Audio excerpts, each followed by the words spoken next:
Reason number 4 for your mental health with yarn is meditation and also daydreaming. My report cards as a kid was always filled up. Michael is daydreaming. Like, give me a break, spare me. Your daydreaming and the meditation is so good for you, but in schooling formats, it's not always a great thing if you're not focused on the task at hand. Daydreaming in math, for example, is a great thing for me because I could care less about that particular process. However, as an adult, daydreaming for me is what propels more ideas and more goal setting and really thinking about where do I really want to be in my life? How do I get there? And so the act of just sitting on a chair, just with your crochet hook or your knitting in your hands and just daydreaming what you would like to do, or something that's even crazy as maybe you want to be a superstar like Lady Gaga or Taylor Swift or anything like that.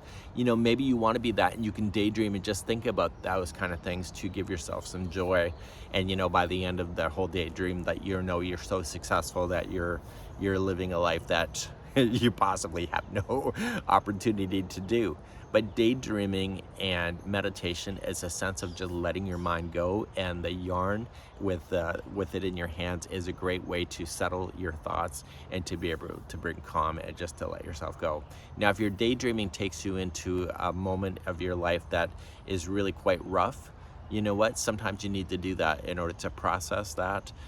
Some people will never get over the life trauma that they had. I had a friend that was, I think, 15 years out of her divorce, and she still talks about it as if it was yesterday. And I'm like, you got to let yourself go. You got to get over that. You don't have to forgive. I'm not a forgiver. But you don't have to forgive. You just got to say, you know what? I've moved on, and look around you and look at your milestones and goals and look where you are today.